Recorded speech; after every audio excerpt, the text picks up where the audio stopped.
అందరికీ నమస్కారం అండి. సో, ఇలాంటి బైబిల్ తీసుకొని మీ దగ్గర ఎవరైనా వచ్చి, మీరు యేసయ్యని నమ్ముకునండి, యేసయ్య పరిశుద్ధ దేవుడు అంటున్నాని మిమ్మల్ని ఎవరన్నా ప్రశ్నిస్తే, మీకు సువార్త జెప్పి మత మార్పిడి చేద్దామని ఎవరన్నా మీ దగ్గరికొస్తే, వెంటనే మీరు డిస్క్రిప్షన్‌లో ఉన్న నంబర్‌కి కాల్ చేసి కంప్లెయింట్ ఇయ్యగలరు. సో, మేము మా తరపు నుండి, మా గ్రూప్ నుండి మీ దగ్గరికి మీకు వీలైనంత మాత్రంగా మేము మాట్లాడతాము. వాళ్ళని ప్రశ్నిస్తాము. బైబిల్‌లో ఉన్న ప్రశ్నలే వాళ్ళకడుగుతాము. వాటికి సరైన జవాబు చెప్పి ఒకవేళ మీకు నమ్మాలనుకుంటే మీరు ధారాళంగా పోవచ్చు. ఎందుకంటే భారతదేశం మనకు సర్వాధికారం మనకిచ్చింది. ఏ మతాన్నైనా మనం స్వీకరించుకొనొచ్చంట.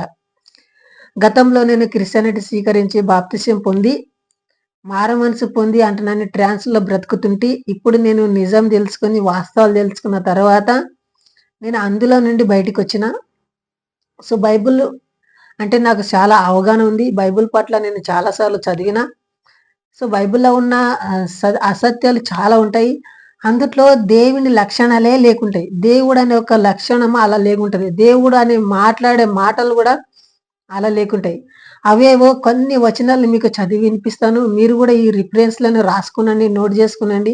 ఎవరన్నా మీకు మత మార్పిడి చేసి, మీకు సువార్త అనే పేరుతో మీ ఇండ్ల ముందలకొస్తే మీరు మొట్టమొదటిగా ఇలాంటి ప్రశ్నలు అడిగి వాళ్ళని ఎదిరించండి. ఎదిరించండి అంటే మనకు సువార్త చెప్పకూడదు. మన హిందూ సోదరులకు సువార్త చెప్పి మత మార్పిడి చేసుకునకూడదు, చేయరాదు.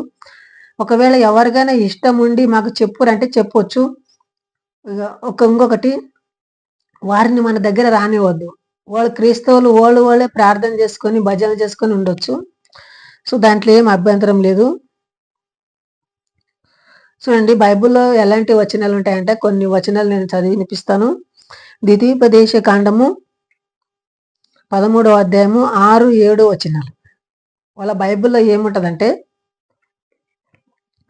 నీ తల్లి కుమారుడే గాని, నీ సోదరుడే గాని, నీ కుమారుడే గాని, నీ నీ కుమార్తె గాని, నీ కోగిట భార్యే గాని, నీ ప్రాణ స్నేహితుడే గాని, భూమి యొక్క ఈ కొన మొదలుకొని ఆ కొన వరకు నీకు సమీపుగా నుండినను, నీకు దూరంగా ఉండినను, నీ చుట్టుండియు జనుల దేవతలలో నీవు నీ పితరులు ఎరుగని ఇతర దేవతలను పూజింతము రమ్మని రహస్యముగా నిన్ను ప్రేరేపించిన ఎడల వారి మాటకు సమ్మతింపకూడదు, వారి మాట వినకూడదు, వారిని కటాక్షింపకూడదు, వారి యందు జాలిపడకూడదు, వారిని మాటుపరచకూడదు, అవశ్యముగా వారిని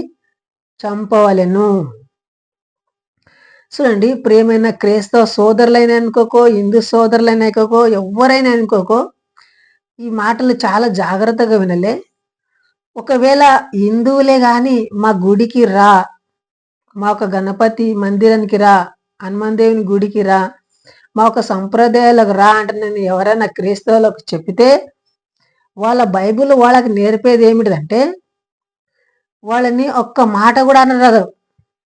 ఏమేమి చేయరదంట చూడండి. దేవతలలో నీవు నీ పితరుల ఎరుగని ఇతర దేవతల తట్టు పూజింతం రమ్మని రహస్యముగా నిన్ను ప్రేరేపించిన ఎడలా వారి మాటను సమ్మతింపకూడదు. మరొకటి, వారి మాట వినకూడదు, వారిని కటాక్షింపకూడదు. అంటే దయా జాలి కూడా చూపకూడదంట. వారి యందు జాలి చూపకూడదు, వారి మాట వినకూడదు, అవశ్యముగా వారిని చంపేయాలి. మా మందిరానికి రండి అని చెప్తేనే వాళ్ళని నరికేయి అంటున్నని బైబిల్ చెప్తున్నది. మరి మన ఇళ్ళకు వచ్చి మనకు సువార్త చెప్పి మత మార్పిడి చేస్తుంటారు కదా, ఇవన్నీ వచనాలు చెప్పరు వాళ్ళు. అప్పటి పూర్తి వలల్లో పడేటి పూర్తి వాళ్ళ మాట అయిన పూర్తి చెప్తారు. ఇప్పటికే చాలా మన గ్రూపుల నుండి ఆ గ్రూపులకు జాయిన్ అయ్యి మన వారు మనకే విరుద్ధమవుతున్నారు.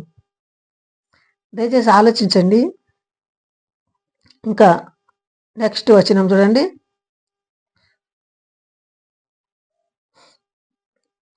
ద్వితీయోపదేశ కాండం 22వ అధ్యాయము 21వ వచనం.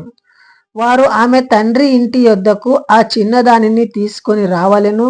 అప్పుడు ఆమె ఊరి వారు ఆమెను రాళ్లతో చావగొట్టవలెను.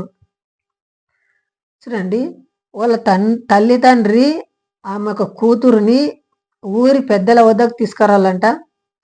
అక్కడ నుండి ఊరు ఎల్పలికి తీసుకుపోయి అక్కడ రాళ్ళు తీసుకొని కొట్టి చంపాలంట. ఇది చాలా అన్యాయకరమైన వచనం ఉండేది. ఇది చెప్పడానికి కూడా రాదు, అలాంటి వచనం ఇది. చూడండి, కన్నెత్త లక్షణాలు కనబడకుంటే అలా బిఏడి చేసి ఒక మనిషిని చంపే అంటునని వాక్యం చెప్తుంది. చూడండి, ఇలా ఇతరులను చంపేయమని చెప్తాడు, ఇతరుల దేవతలను చంపే అంటాడు, అందరి దేవస్థానంలో నరికేయరు అంటాడు. మళ్ళీ ఇది నీ ప్రేమమూర్తి, ప్రేమమయుడు, దయామయుడు అంటనని సువార్త చెప్తుంటారు. దయచేసి ఆలోచించండి. నేను మృత కల్లాలు లేపి కుటుంబాల మధ్య వివాదాలు పెట్టనీకి రాలేదు. యేసుప్రభు ఏమంటాడు, నేను కుటుంబంలో శాంతి తీసుకొచ్చిన అంటని మీరు అనుకోరి. కుటుంబంలో శాంతిని తీసుకొని రాలేదు, నేను కుటుంబంలో విరోధం పెట్టనీకి వచ్చిన అంటాడు. మత్తయి సువార్త 10వ అధ్యాయము 34వ వచనంలో ఈ మాట ఉంటుంది. తల్లి తండ్రులను విరోధం పెడతా, అన్నదమ్ములను విరోధం పడతా అంటున్నాను తానే అన్నాడు. దయచేసి ఆలోచించండి. నేను అట్లా విరోధం పెట్టడానికి ఈ మాటలు చెప్పుకొచ్చిన, మానవత్వం ఉన్న ప్రతి ఒక్క వ్యక్తి ఒక మనిషిగా బ్రతికి మానవ హృదయంతో జీవించాలనే ఉద్దేశంతో ఈ వాక్యాలు చెప్తున్నాను. దయచేసి ఎవరికి కూడా మత కల్లాలు పుట్టి కుటుంబాల్లో మతాల పట్ల శిక్ష పెట్టి జగడలు పెట్టి కొట్లాడాలనే ఉద్దేశంతో కాదండి. దయచేసి ఆలోచించండి. ఈ వీడియో ఎవరైనా కొత్తగా చూసినటువంటి ఉంటే లైక్ చేసి సబ్స్క్రైబ్ చేయండి. సో ఇంతవరకు ఈ వీడియో చూసినందుకు జై హింద్, వందే మాతరం.